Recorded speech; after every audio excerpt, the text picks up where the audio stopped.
안녕하세요, 썰밤 구독자 여러분. 썰밤 성우님이 코로나에 걸려서 잠시 동안 녹음을 맡게 됐습니다. 그러면 잘 부탁드립니다. 안녕하세요. 저는 인생 역전에 성공한 50대 자영업자입니다. 원래 있는 거라곤 빚뿐인 실패한 삶을 살고 있었는데요. 지금은 억소리 나는 매출을 올리는 식당 사장이랍니다. 물론 저 혼자 힘으로 이루는 성공은 아니에요. 돌아가신 시어머니 덕분에 가능한 일이었죠. 시어머니가 보낸 기상천외한 택배 상자 하나가 제 운명을 바꿔놨답니다. 무슨 사연인지 궁금하시죠? 지금부터 천천히 이야기를 풀어가 볼게요. 사실 저는 천의 고아예요. 어릴 때 사고로 부모님을 여의고 보육원에서 자랐죠. 나라에서 운영하던 곳이라서 그럴까요? 그 보육원은 늘 재정난에 시달렸어요. 거기서 지내는 동안 밥 한 번 배부르게 먹어본 기억이 없고요. 옷은 소매 끝이 닳아 해질 때까지 입고 또 있어야 됐죠. 어리고 예쁘지도 그렇다고 똑똑하거나 애교가 많지도 않았던 저는 끝내 새부모를 만나지 못했어요. 보육원에서 내내 찬밥 취급을 받다가 성인이 되고 나서야 그곳을 나올 수 있었죠. 보육원에서 사는 게 좋았던 적은 한 번도 없는데요. 막상 세상에 나와 혼자 살게 되니 너무 무섭고 막막하더라고요. 다행히 보육원 선생님들의 소개로 작은 전산회계 학원에 사무보조로 취직할 수 있었네요. 첫 사회생활은 쉽지 않았어요. 학원 강사들에게 매일같이 혼나는 게 일이었죠. 그만두고 싶을 때도 많았지만 그래도 매달 손에 쥐는 월급 봉투가 저를 계속 일하게 만들었죠. 그땐 정말 꿈에도 몰랐네요. 그 팍팍한 일터에서 운명의 상대를 만나게 될 줄은 말이죠. 그 사람은 자격증을 따기 위해 저희 학원을 다니던 평범한 회사원이었어요. 그이가 잃어버린 지갑을 제가 찾아준 걸 계기로 안면을 트게 됐죠. 그 뒤로 자연스럽게 인사를 주고받는 사이가 됐고요. 진지하게 교제하고 싶다는 그이의 고백으로 연인 사이가 됐답니다. 몰랐는데 저를 보자마자 첫눈에 반했다고 하더라고요. 남자친구는 저보다 무려 7살 연상이었어요. 그만큼 어른스럽고 다정다감한 남자였죠. 제가 아프다고 하면 새벽이라도 달려나와 약을 사다 줬고요. 지나가다가 뭐가 예쁘다고 하면 기억해뒀다가 깜짝 선물을 하곤 했죠. 생전 처음 받아보는 타인의 무조건적인 사랑에 제가 헤어나오지 못한 건 당연한 결과였어요. 부모님을 여의고 내내 가슴 한구석이 뻥 뚫려 있는 기분이었는데요. 어느 날 갑자기 나타난 남자친구가 그런 제 구멍을 아무렇지 않게 사랑으로 꽉 메워줬죠. 하루빨리 남자친구와 결혼해 안락한 가정을 꾸리고 싶었어요. 그리고 그건 남자친구 역시 마찬가지였죠. 안 그래도 남자친구 또래 친구들이 그쯤에 하나둘 결혼하기 시작했거든요. 결국 저희는 사귄 지 1년도 안 돼 결혼을 결심하게 됐죠. 처음에 남자친구의 깜짝 청혼을 받고 얼마나 기뻤는지 몰라요. 하지만 이내 예비 시댁 생각에 걱정이 되더군요. 남자친구는 어릴 때 아버지를 여의고 어머니 손에서 컸는데요. 과연 그분이 고아에 가진 것도 없는 저를 환영해 줄지 의심스럽더라고요. 게다가 남자친구의 어머니는 보통 분이 아니셨어요. 지역에서 맛집으로 유명한 식당을 운영 중이셨는데 성공한 여성 사장님으로 신문에도 몇 번 기사가 난 유명 인사였죠. 남자친구도 얼마나 자랑스러워했는지 몰라요. 우리 엄마 나랑 동생들 먹여 살리겠다고 정말 독하게 일했어. 남의 집 식모살이 하면서 정말 더러운 꼴도 많이 봤는데 내가 그냥 그만두라고 빌어도 괜찮다면서 꿋꿋하게 버티셨지. 그렇게 피같이 모은 돈으로 백반집 차리겠다고 했을 땐 친척들이 다 말렸어. 생전 장사 한 번 안 해본 옆에 내가 세상 무서운 줄 모른다고. 근데 우리 엄마는 다 무시하고 가게 차렸고 결국 성공했지.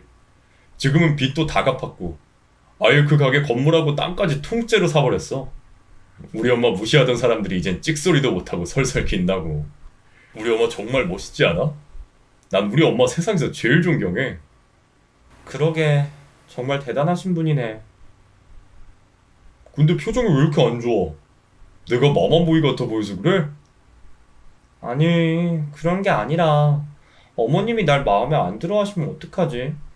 난 고아에 변변한 친정도 없잖아. 나 같아도 나 같은 며느리는 싫을 것 같은데. 에이, 뭐 그런 걱정을 하고 그래. 우리 엄마 외적인 조건으로 사람 평가하는 분 아니니까 쓸데없는 걱정하지 마. 남자친구의 말에도 불안한 마음은 쉽게 가라앉지 않았어요. 신문 기사에 난 시어머니 얼굴을 보니 꽤나 강팍해 보이는 게 보통 성격이 아닐 것 같았거든요.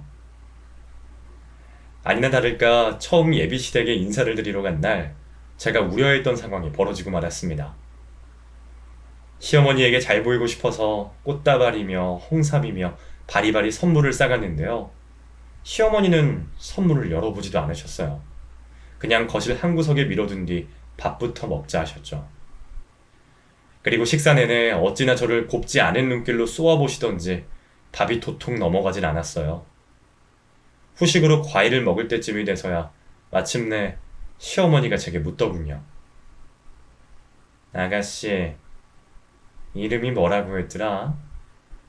아, 네 어머님, 강영숙이라고 합니다. 그래, 영숙이. 우리 상철이하고는 얼마나 만났다고요? 1년 약간 안 됐어요. 그러자 시어머니가 쯧쯧 낮게 혀를 찼어요. 못해도 사람은 사계절을 만나봐야 하는 건데 벌써 결혼은 좀 이르지 않나? 누가 봐도 저를 못마땅해 하는 기색이 역력했죠. 제가 아무 말도 못하고 쩔쩔매고 있자 보다 못한 남자친구가 대신 나섰어요. 엄마 갑자기 왜 그래? 언제는 빨리 결혼하라고 성하더니 좋은 여자인지 아닌지는 딱 보면 알지. 못하러 사계절을 만나봐. 영숙이 얘 진짜 요즘 애들 같지 않게 참하고 좋은 여자야. 나한텐 과분하다고. 남자친구가 제 변호를 해서일까요? 가뜩이나 좋지 않던 시어머니 표정이 더 구겨졌어요. 아니 이놈이 갑자기 왜 끼어들고 그래?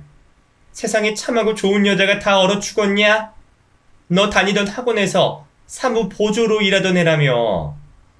세상 천지에 어떤 참한 여자가 자기 일터에 공부하러 온 순진한 학생을 꼬드겨? 응? 애초에 다 작정하고 꼬신 거 아니야? 팔자 한번 펴보겠다고. 예비 시어머니의 폭언에 전 사색이 됐어요. 충격에 아무 말도 못하고 덜덜 떨고만 있자 남자친구가 또다시 저를 대신해 입을 열었죠. 아, 엄마, 사람 면전에 대고 갑자기 그런 말 하면 어떡해. 영숙이 놀랐잖아. 그리고 작정하고 꼬시긴 뭘 꼬셔. 내가 먼저 사귀자고 고백했는데. 뭐, 그냥 갑자기 고백을 했겠어? 먼저 꼬리를 쳤으니까 네가 홀랑 넘어간 거겠지. 아, 엄마 좀. 갑자기 왜 이래. 나 결혼한다고 했을 땐 좋다고 빨리 하라고 했잖아. 내가 빨리 하라고 했지. 아무하고나 하라고 했어? 결혼이란 게 얼마나 중요한 건데. 상대방 수준에 따라 네 앞으로의 인생이 결정되는 거라고. 엄마를 봐라. 능력 없고 명까지 짧은 네 아버지랑 결혼해서 얼마나 고생했니? 그런 엄마 보고 뭐 느끼는 것도 없었어? 아니, 어떻게 변변한 직업도 없는 고아를 데려와서 결혼을 하겠다고 해? 아이고, 내 팔자야. 급기야 시어머니는 가슴을 두드리며 자기 신세를 한탄하기 시작했어요. 간간히 저에 대한 모욕적인 말도 잊지 않았죠. 그러다 스스로 분에 못 이겼는지 자리를 박차고 벌떡 일어나 그대로 2층으로 올라가 버렸습니다.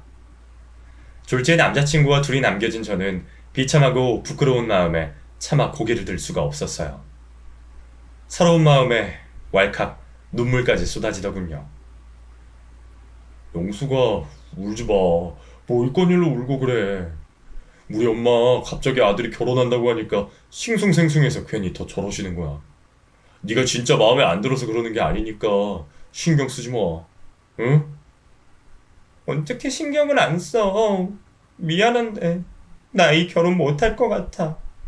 아니 어차피 어머님이 이렇게 반대하시는데 할 수가 없지. 우린 여기까지인 것 같아. 어머님 맘에 드는 다른 좋은 여자 만나길 바랄게. 뭐? 너 갑자기 그게 무슨 말이야? 지금 이대로 이렇게 헤어지자는 거야? 전 붙잡는 남자친구를 뿌리치고 그 집을 나왔어요. 그리고 몇 시간이나 정처 없이 거리를 헤매며 펑펑 울어댔죠. 생전 처음으로 가게에서 깡소주를 사서 마셔보기도 했네요. 그렇게 전 남자친구와 이별한 거라고 생각했어요. 그런데 남자친구는 생각보다 더 절 많이 사랑했나 봐요. 이대로 헤어질 수 없다며 집까지 찾아와 울고불고 하더군요. 너 정말 나 없이 살 수 있어? 난 너 없이는 못 살겠는데. 넌 정말 나랑 헤어질 수 있냐고. 그럼 어떡해. 어머님이 그렇게 반대하시는데. 나 같은 며느리는 마음에 안 차서 못 받아들이시겠다는데. 일단 계속 설득해 봐야지. 그래도 안 되면 뭐 어쩔 수 없는 거고. 결혼을 우리 둘이서 하는 거지. 엄마가 하는 거야? 어쩔 수 없다는 게 무슨 뜻인데? 몰라서 물어? 너랑 엄마 둘 중에 하나 선택하라고 하면 우리 엄마한텐 미안하지만 난 너야. 엄마가 끝까지 반대하면 난 모자간에 연을 끊는 한이 있더라도 너한테 올 거야. 바보 같지만 그 고백에 가슴이 설레더군요. 이 남자가 정말 날 사랑하긴 하는구나 싶어 얼마나 감동했는지 몰라요. 결국 전 남자친구를 다시 받아줄 수밖에 없었죠. 그래도 다행히 시어머니의 허락 아래 남자친구와 저는 무사히 식을 치를 수 있었어요. 어떻게 그게 가능했냐고요? 부끄럽지만 속도 위반으로 갑작스럽게 새 생명이 찾아왔지 뭐예요. 아무리 성적이 센 시어머니라 하더라도 차마 뱃속에 들어선 손주를 지우란 말씀은 못하시더군요. 그저 배가 더 부르기 전에 식부터 올리라 하대요. 그렇게 전 부랴부랴 남자친구와 식을 올렸고요. 정식으로 부부 사이가 됐습니다. 남편이 따로 모아둔 돈이 없어 저희는 시댁에서 합가 생활을 했어요. 어느 정도 각오하긴 했지만 시어머니와 함께 사는 건 정말 쉽지 않았습니다. 시어머니는 정말 모질게도 저를 괴롭히셨어요. 배부른 몸으로 2층짜리 대저택을 매일 쓸고 닦아야 했고요.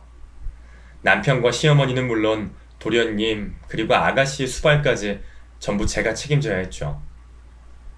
특히 시어머니는 식당을 운영해서 그런가 유독 음식에 엄격하셨어요. 제가 새벽같이 일어나 아침상을 차리고 나면 시어머니가 먼저 검사를 했는데요.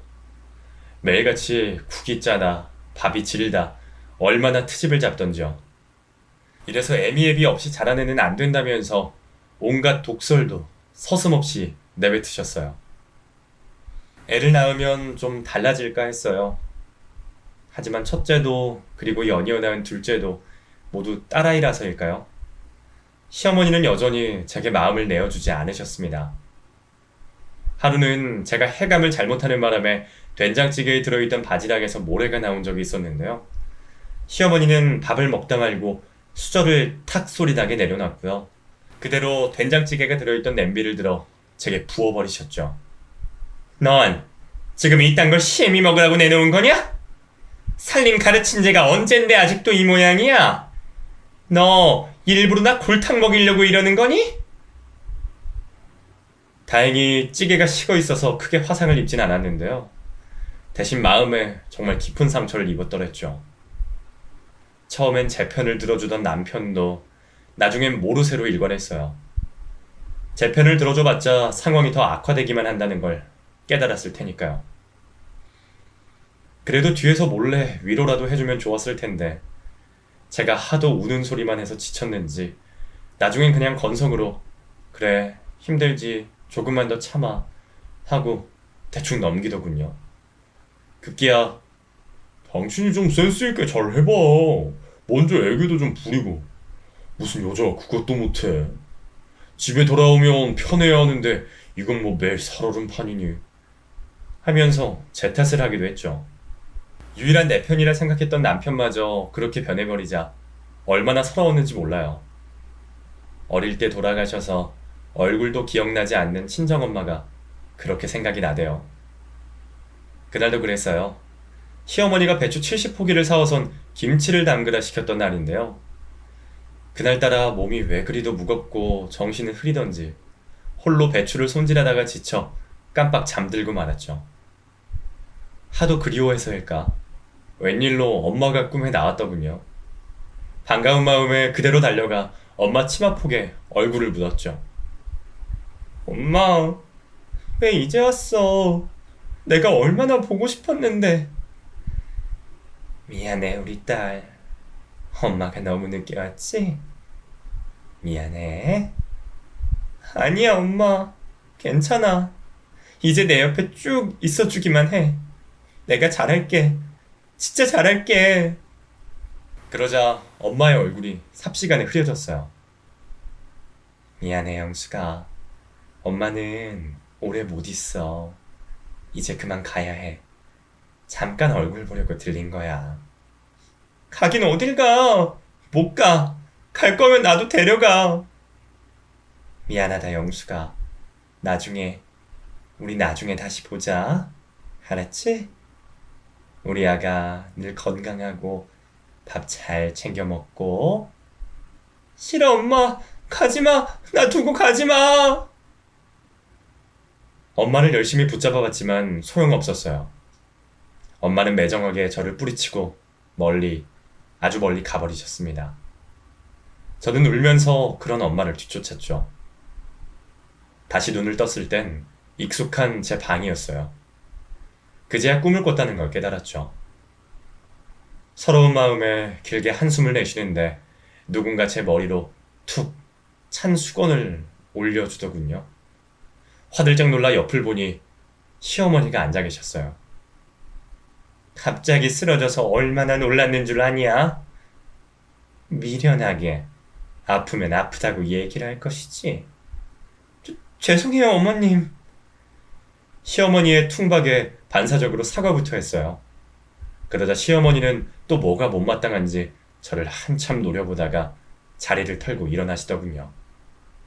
김장은 됐다. 신경 쓰지 마라. 그치만 배추를 이미 다 절여놨는데. 내가 알아서 할 테니 걱정 말고 넌 방에서 쉬고 있거라. 그치만 됐대도. 시어머니는 그대로 방을 나가버리셨어요. 이렇게 그냥 누워만 있어도 되는지 마음이 너무 불안했지만 손 하나 까딱할 기운이 남아있지 않았죠. 힘없이 누워있던 저는 어느 순간 또다시 까무룩 잠들어 버렸어요. 다시 눈을 떴을 땐 이부자리 옆에 웬 쟁반이 놓여있더군요. 보자기 덮개를 열어보니 멀건 죽과 마른 반찬이 놓여있었어요. 시어머니가 만들어주신 거였죠. 믿을 수가 없었어요. 그렇게 절 미워하던 분이 아파 쓰러졌다고 손수 죽을 써주시다니. 그 죽을 본 순간 허기가 돌아 허겁지겁 퍼먹었네요. 그러고 나니 조금 힘이 나 쟁반을 들고 거실로 나갔죠. 그런데 이게 웬걸, 시어머니 혼자 그 많은 양의 김장을 다 해놓으셨더라고요. 어머님, 그 많은 배추를 혼자 다 담그신 거예요? 그럼 나 혼자 아직 뭐 누구랑 했겠냐? 죄송해요. 제가 오늘 같은 날 아파서. 일 없다. 죽 다 먹었으면 쟁반이나 이리 주어라. 시어머니는 제게서 쟁반을 빼앗듯 가져가셨어요. 그리고는 애들 유치원에서 올 때 됐으니 마중이나 나가라 하더군요. 갑자기 왜 이러시는 건지 어안이 벙벙했어요. 놀라운 일은 거기서 끝이 아니었어요. 그 뒤로 시어머니의 모진 시집살이가 뚝 끊겼지 뭐예요. 물론 집안일은 여전히 제 차지였지만 전처럼 심술궂게 굴지도 않으셨고요. 아가씨나 도련님이 너무 과한 일을 시키면 나서서 그러지 말라며 제 편을 들어주기도 하셨어요. 갑작스러운 변화가 기쁘기보단 얼떨떨했던 것 같아요. 만사태평한 남편만 잘 된 거 아니냐고, 앞으로는 좀 편하게 지내라고 하더군요. 그런데 하늘도 참 무심하시지. 제가 조금이라도 마음의 평안을 찾는 게 보기 싫었던 걸까요? 시어머니의 모진 시집살이가 뚝 끊기고 나자 이번엔 다른 문제가 터졌어요. 바로 남편이었죠. 그 무렵 남편이 조금씩 이상해지긴 했어요. 생전에 안 그러던 사람이 회사 일을 어찌나 열심히 하던지 툭하면 야근에 주말 출근도 마다하지 않았죠. 거기다 옷이며 외모엔 또 얼마나 신경을 쓰던지 글쎄 제게 팬티가 너무 낡았다며 새로 사달란 얘기까지 하더군요. 그것도 유명 메이커를 콕 집어서 말이죠. 여자의 촉이란 게 있잖아요. 직감적으로 다른 여자가 생긴 게 아닐까 싶더군요. 남편의 외도를 의심하던 저는 급기야 남편이 씻는 틈을 타 몰래 핸드폰을 뒤져봤어요. 그런데 제 우려와 달리 깨끗하더군요. 회사 동료나 친구들과 연락을 주고받는 것 외에 다른 여자의 흔적은 보이지 않았어요. 괜한 오해를 했구나 싶어 미안해지더라고요. 그래서 괜히 남편에게 더 잘해줬더랬죠. 그땐 정말 몰랐네요. 남편이 그렇게 제 뒤통수를 칠 줄은 말이죠. 모처럼 만에 시어머니 생신을 맞아 온 가족이 외식을 하려던 날이었어요.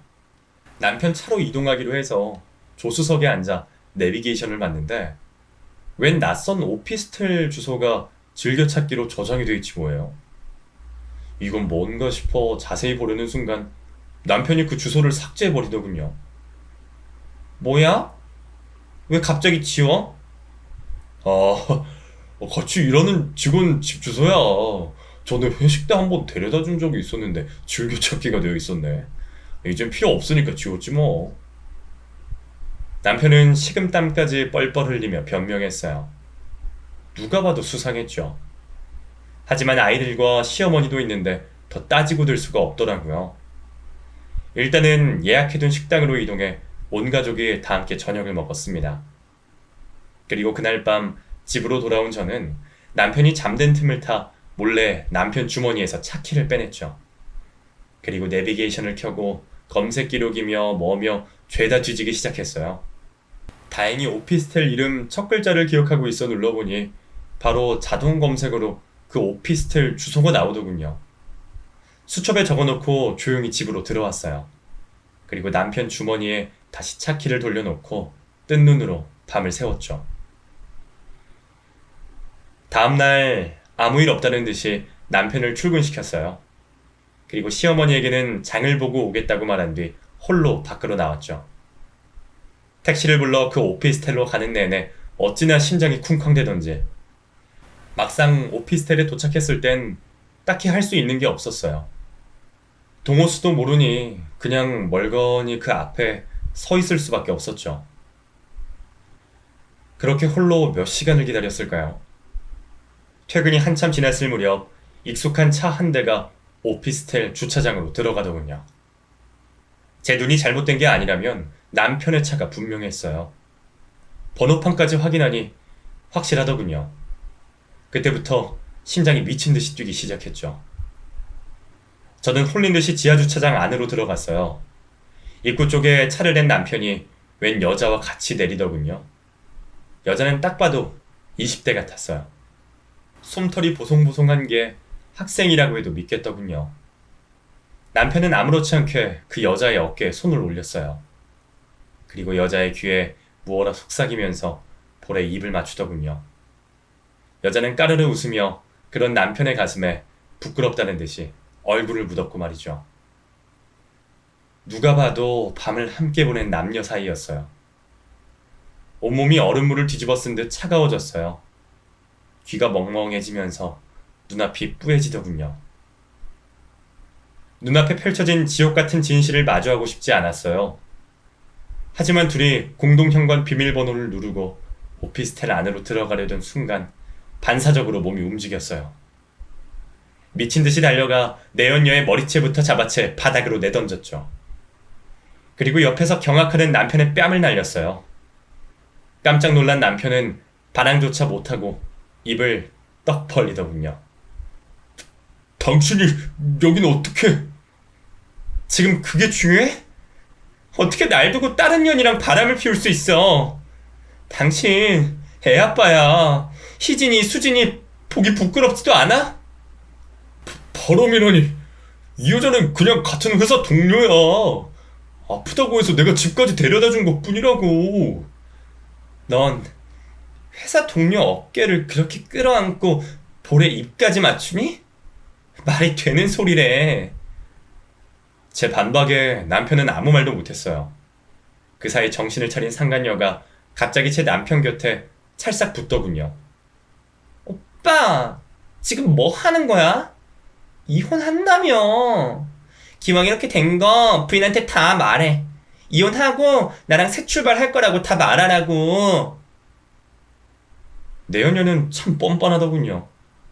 더는 들어줄 수가 없어서 이번엔 상간녀 감을 내려쳤죠. 아! 이 여자가 진짜 말로 하면 될 것이지 왜 사람을 때려? 폭행죄로 콩밥 좀 먹여야 정신 차리겠어? 뭐? 콩밥? 콩밥 먹어야 할 게 누군데? 이게 진짜 웃기고 있네. 고소하고 싶으면 해. 나도 너 상간녀 소송 걸 거니까. 어디 법정에서 누가 잘못했는지 시시비비를 가려보자고. 너 두고 봐. 내가 네 가족, 친구들, 직장 알릴 수 있는 곳엔 죄다 알릴 거야. 남의 남자 빼앗은 상간녀라는 거 전부 알릴 거라고. 제 말에 상간녀는 그제야 겁이 났나 봐요. 갑자기 제 남편 뒤로 쏙 숨으며 우는 소리를 하더군요. 오빠, 뭐 하는 거야? 나 이 여자한테 당하는 거 보고만 있을 거야? 빨리 저 여자 좀 어떻게 좀 해봐. 나 너무 무섭다고. 기가 막히게도 남편은 상간녀의 그 말에 정신을 차렸는지 황급히 제 앞을 막아섰어요. 그리고 일단 집으로 가자고 설득하더군요. 참 기가 막히고 코가 막혔죠. 집에 가기는 뭘 가? 지금 내 앞에서 전혀 편드는 거야? 당신 정말 나랑 이혼할 거야? 그래? 편드는 게 아니라 일단 진정 좀 하라는 거지. 여기서 이런다고 뭐가 달라져? 일단 집 가서 얘기하자. 어? 됐고 이 자리에서 선택해. 한 번은 봐줄게. 사람이 살면서 실수 한 번쯤은 할 수 있는 거니까. 제가 그렇게까지 말했는데도 남편은 침묵했어요. 결국 폭발한 저는 다시 악을 쓰기 시작했죠. 빨리 대답하라고! 나랑 애들이야? 아니면 전현이야? 지금 바로 이 자리에서 양자택일 해! 하지만 남편은 여전히 입을 꾹 다물고만 있었어요. 잘못했다고 싹싹 빌어도 모자랄 판에 침묵이라니. 정말 너무 황당하더군요. 왜 아무 말 안 해? 지금 설마 전현 택하겠다는 거야? 내가 아니라 저 상간녀랑 살겠다고? 미안해 영수가.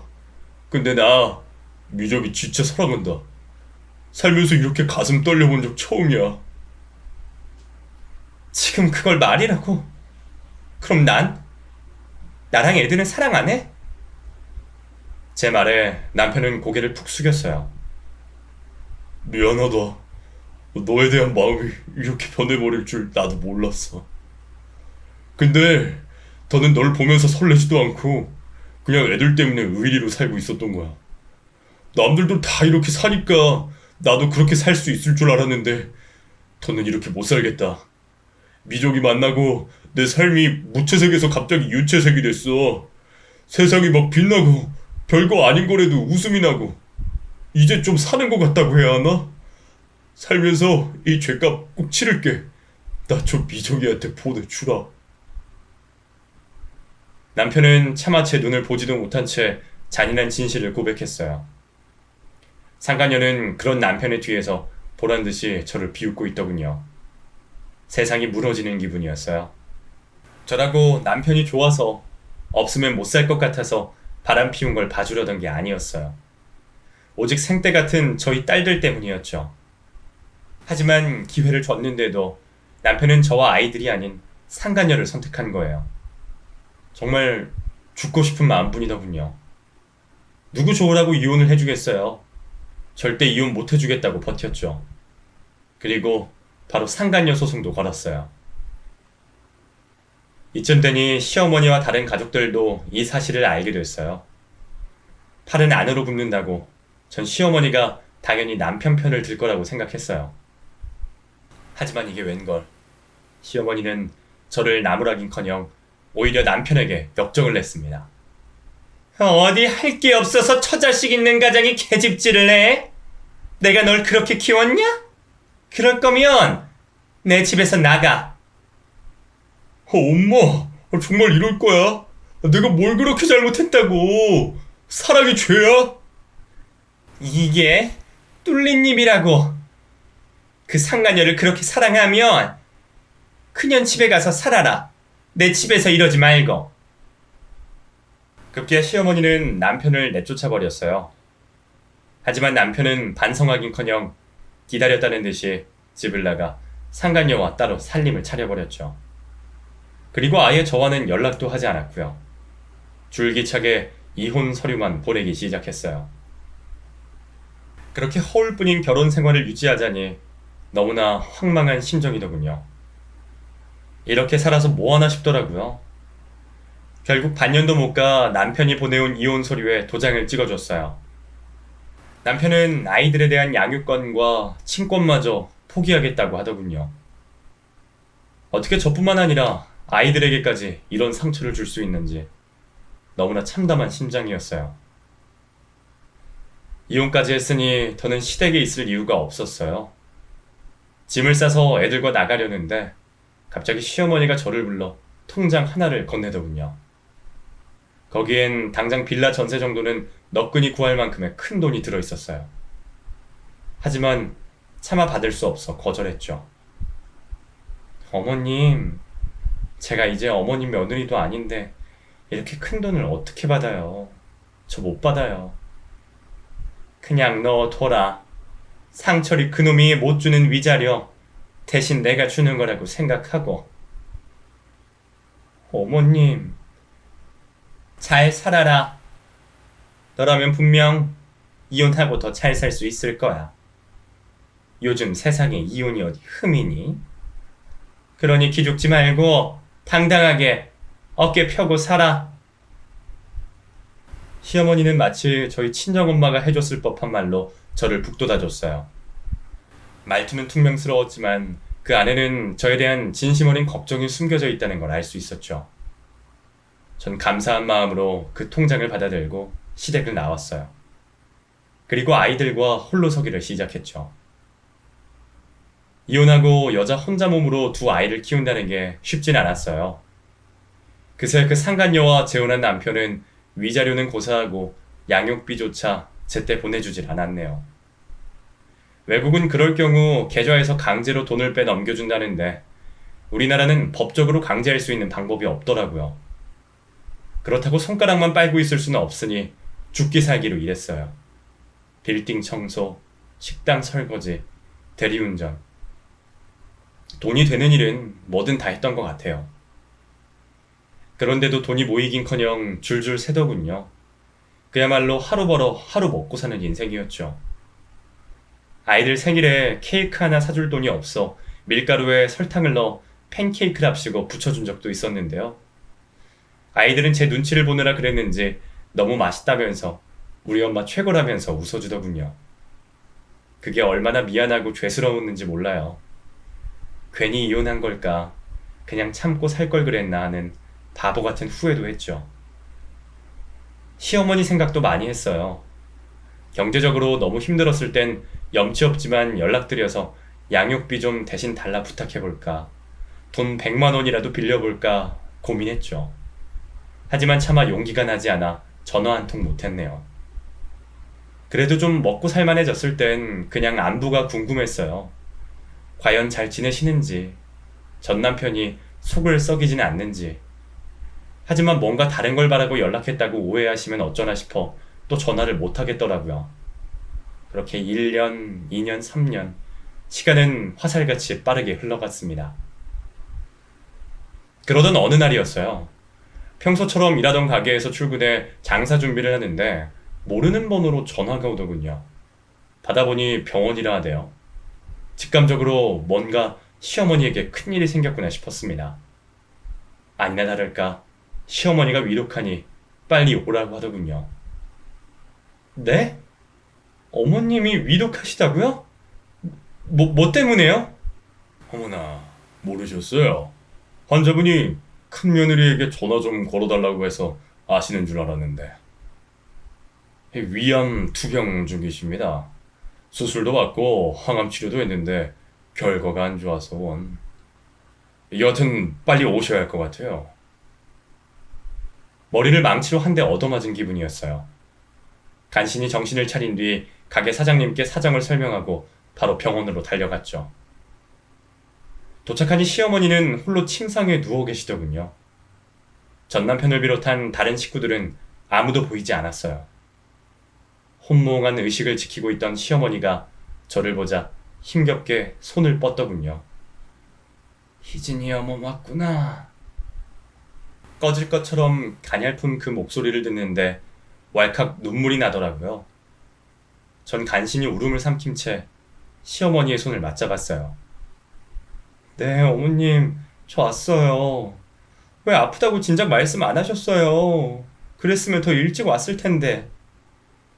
내가 무슨 염치로 내게 연락을 해. 그래도 가기 전에 네 얼굴 한번 보고 가고 싶어. 선생님한테 연락해달라 부탁한 건데 이렇게 와줘서 고맙구나. 뭐가 고마워요. 당연한 일인걸요. 근데 그이랑 다른 가족들은요? 서방님도 아가씨도 아무도 안 보이네요? 그러자 돌아온 대답은 너무나 충격적이었습니다. 그 녀석들 얘긴 꺼내지도 마라. 아무도 안 올 테니까. 배은망덕한 것들. 네? 그게 무슨 말씀이세요, 어머님? 무슨 일 있으셨어요? 내가 위암이라는 거 알자마자 지들끼리 가게를 누가 물려받네, 유산은 누가 얼마를 가지네, 이런 걸로 치고받고 싸우며 아주 난리가 났다. 그 꼴 보기 싫어 가게 처분하고 땅 팔고 집 팔고 그 재산 전부 사회에 기부해버렸더니 다들 그 뒤로는 내 얼굴도 보러 안 온다. 부모 자식 간의 연 끊어졌으니 그렇게 알라고 하더구나. 안 봐도 뻔했어요. 전 남편은 물론 그 형제들까지 얼마나 돈 욕심이 많았는데요. 시어머니 암 발병 소식을 듣자마자 유산 싸움부터 했던 거죠. 시어머니도 보통 분이 아니시니 그 꼴을 보고 유산을 전부 기부해버린 거고요. 아무리 그래도 그렇지 세상 천지에 부모 임종을 안 지키는 자식들이 어디 있답니까? 기가 막혀서 바로 전 남편에게 전화했어요. 그리고 당장 병원으로 달려오라고 했죠. 하지만 돌아온 대답은 너무나 황당했습니다. 뭐? 내가 왜? 나 그 여자랑 연 끊은 지 오래야. 아니, 그게 무슨 말이야.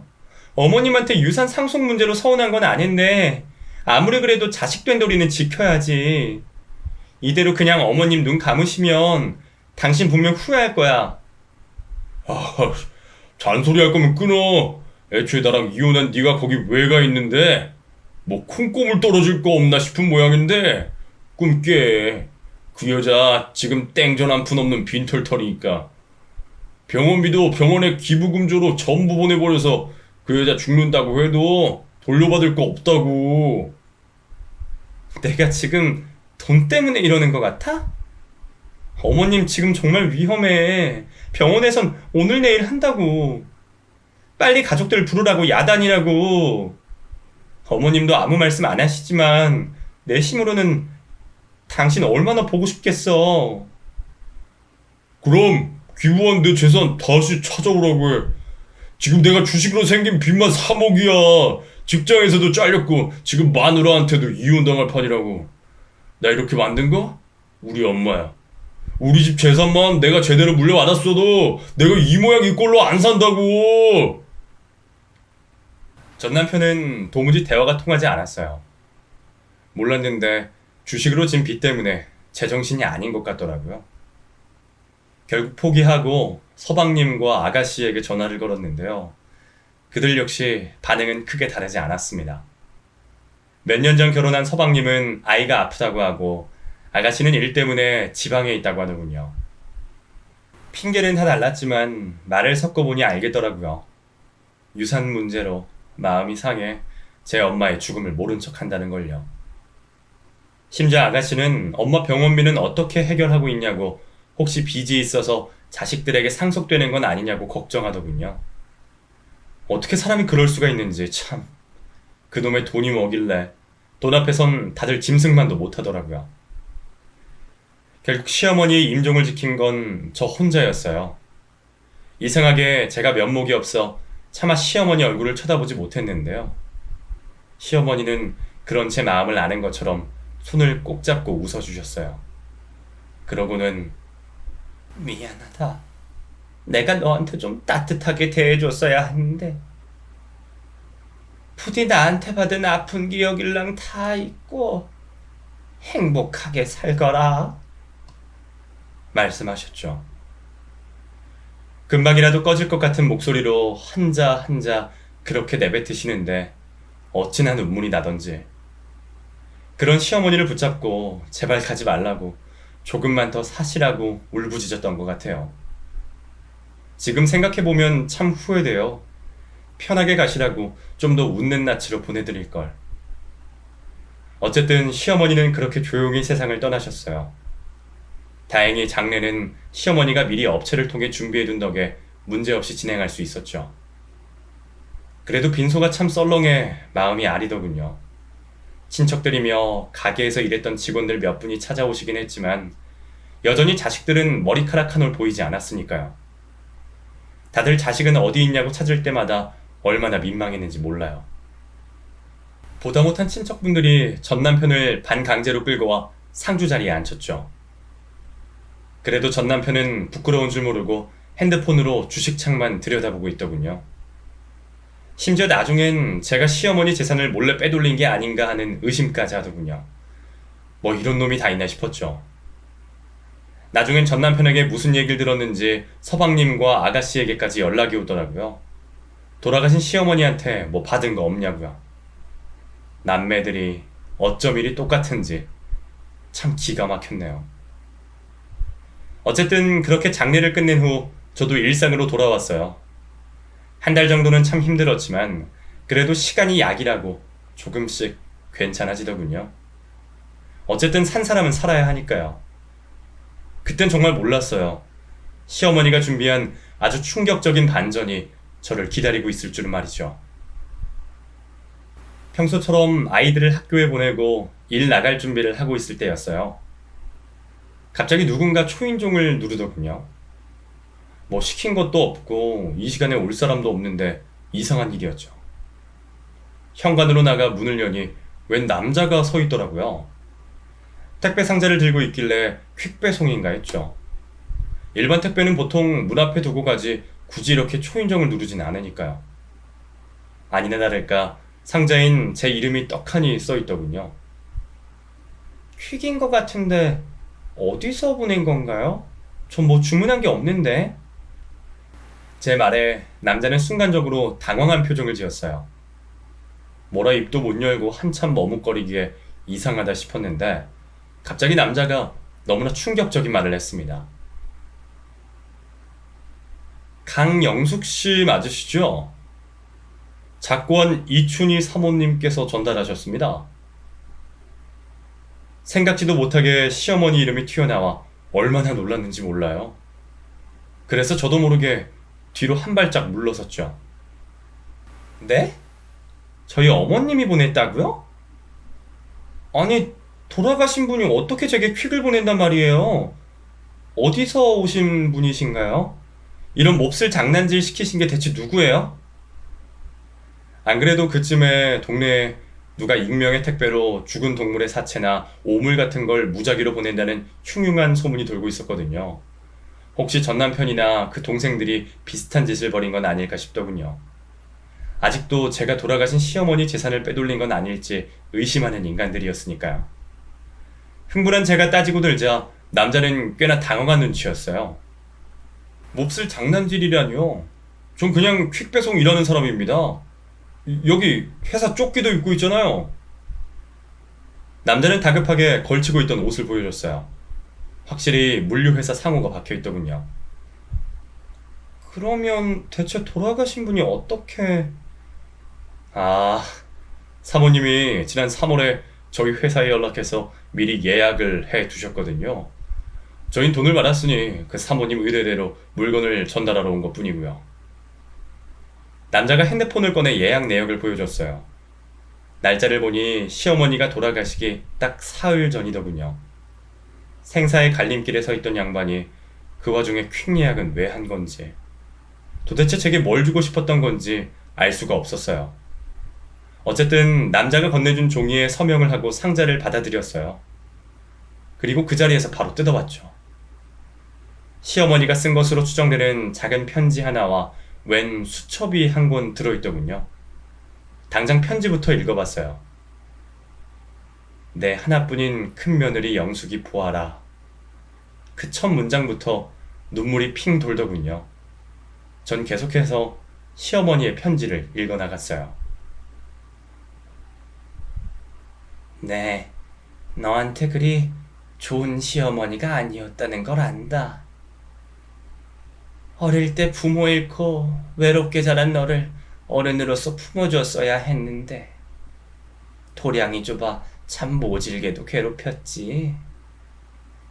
아직도 부끄럽고 미안하게 생각한다. 사실 언젠가 네가 아팠을 때 울면서 엄마를 찾을 때가 있었다. 어찌나 애절하게도 찾던지. 내가 다 가슴이 아릴 정도였지. 그제야 너도 누군가의 눈에 넣어도 안 아플 소중한 딸이었겠구나 싶더구나.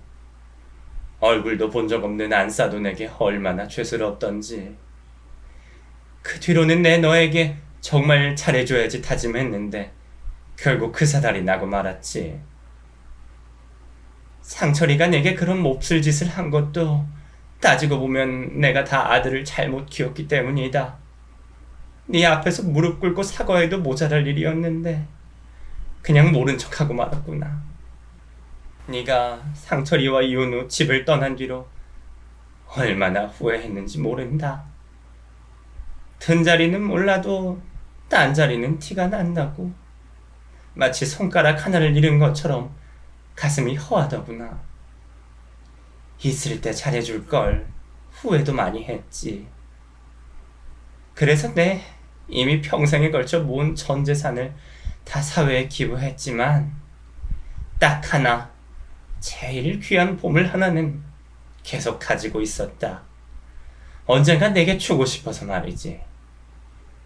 그걸 이 택배에 함께 동봉하니 요긴하게 쓰거라. 딸 같은 며느리라는 말 믿지 않았는데 넌 정말 내게 딸 같은 며느리였다. 시어머니가 저를 위해 남겼다는 유품은 다름 아닌 수첩이었어요. 떨리는 손으로 한 장씩 수첩을 넘겨보던 저는 울컥한 마음에 입을 틀어막았어요.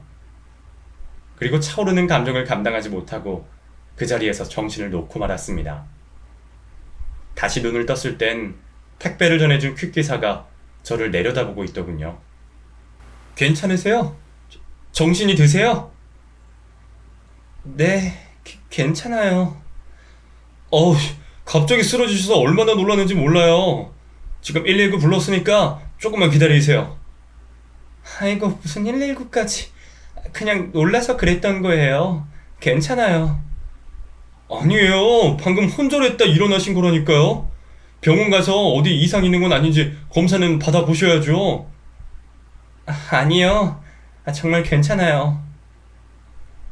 저를 걱정하는 퀵기사를 간신히 설득해 119도 취소했어요. 그리고 집으로 돌아와 찬물을 마시고 세수를 해 놀란 가슴을 진정시켰죠. 그렇게 한두 시간쯤 지나니 진정이 좀 되더라고요. 그제야 시어머니가 남겨주신 수첩을 한 번 더 찬찬히 들여봤어요. 그 안에는 시어머니 말씀처럼 그분이 제일 소중하게 여겼던 보물이 담겨 있었어요. 맞아요. 바로 시어머니가 평생을 일궈온 식당에서 팔던 음식의 비법 레시피였죠. 사실 전 남편과 그 형제들이 제게 혹시 시어머니 레시피를 받진 않았냐고 묻기도 했어요. 시어머니 식당이 그렇게 대박이 날 수 있었던 것도 다 특이한 음식 맛 때문이었거든요. 그 맛을 재현해낼 수만 있다면 시어머니처럼 가게를 차려서 대박을 낼 수 있다 여긴 거겠죠. 그땐 전혀 모른다고 대답했었는데 설마 이렇게 시어머니에게 뜻밖의 선물을 받게 될 줄이야. 수첩에 들어가는 재료 하나하나 어찌나 상세하게 적혀 있는지 그대로 따라만 하면 되겠더라고요. 당시 제 수중에 가진 재산이라곤 한 푼도 없었어요.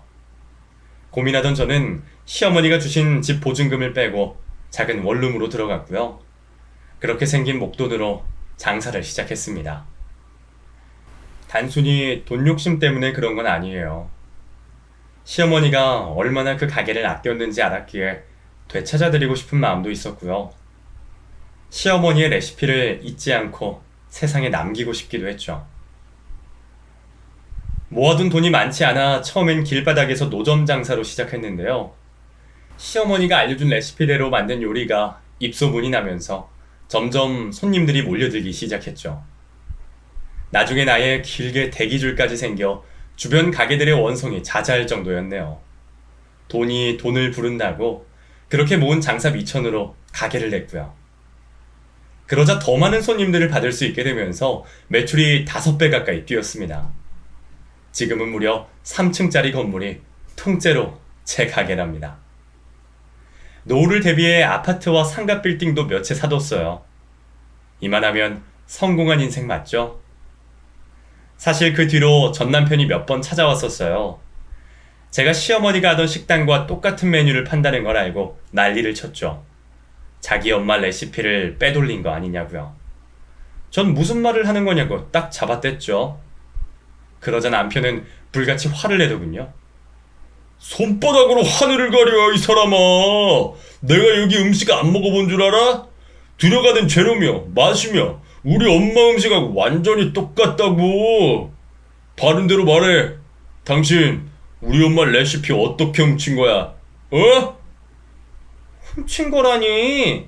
무슨 말을 그렇게 해? 훔친 거 맞잖아. 잡아들 생각 말고 이 식당에서 나오는 매출의 절반은 나한테 줘. 그 뻔뻔한 요구가 너무 황당해서 화도 안 나더군요. 뭐?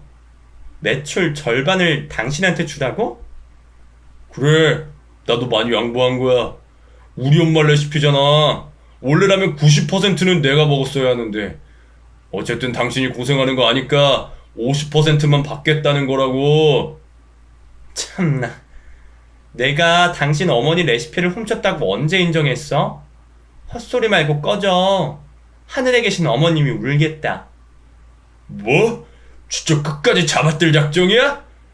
안 그럼 어떻게 이렇게 우리 엄마가 만든 음식하고 맛이 똑같은데? 글쎄, 그냥 만들어 봤는데 이 맛이 나던데? 시집살이 할 적에 하도 독하게 살림을 배워서 그런가?